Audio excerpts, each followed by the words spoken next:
Tell me how this all came about, Jack.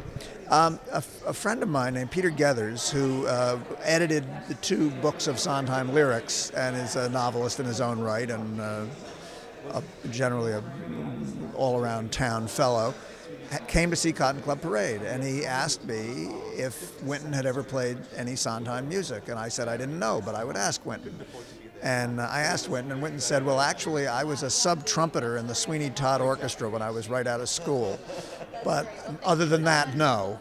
And I said, well, do you wanna? And he thought about it, and he said, yeah. And so we got Wynton and Steve in a room together with Peter and me, and then we added John Doyle, and John came up with a wonderful, I think, wonderful way of telling a sort of a story of love in New York, 2 couples.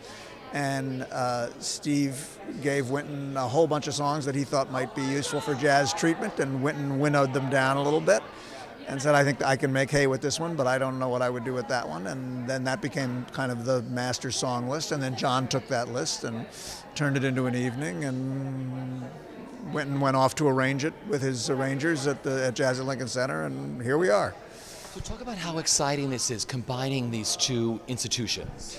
Well, combining the 2 institutions is extraordinarily thrilling for me, because there's so much of a thick borderline between Broadway and jazz. There's a lot of places where they meet, but we can, I think, make them meet more and make that border even wider and more interesting than it already is.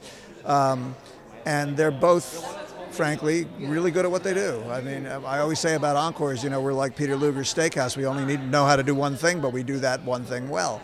And jazz, of course, is a preeminent jazz organization in the country, probably in the world. So the opportunity to put them together is just thrilling. And talk about this incredible cast. The cast it's been such a wonderful adventure. We just asked Steve and Wynton and John and even Peter, who would you like to have in the show? I mean, we just called people up on the phone and said, do you want to be in this? And of course, a lot of people said yes. It's 4 singers and 4 dancers. The singers have had, I hope, a wonderful time. It seems to have been a wonderful time, bending what they do normally toward the other. Cyril Aimé is a real jazz singer with complete mastery of improvisation and scatting and all the things that a jazz singer really does, who has moved toward being a lyric singer, as Bernadette Peters, who isn't really asked to jazz anything, has moved into this jazz world nonetheless, and everybody's had to take a step and then another step. And I hope we've created a collaboration among the artists on stage that will be a blend that's never quite been seen before. You have this incredible audience that comes to Encores. It's diverse, it's young kids, it's parents, it's grandparents. Talk about the importance of this piece for your audience and what you think they'll take away from this. Well, it's this audience is also the Jazz at Lincoln Center audience, so it's a great stew of people. And I think what they have in common, unlike the Broadway audience these days, is that they're New Yorkers. They're almost all New Yorkers, or from the tri-state area.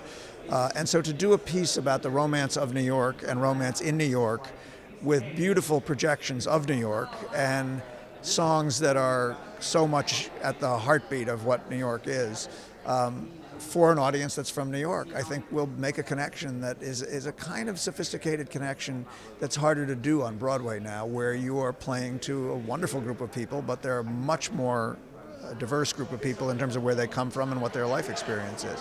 So there's something a little private club about it. We hope not too much, but it's like we all know what New York is and what it's done for us and how it's wounded us and how it's nourished us, and we hope the piece will reflect that.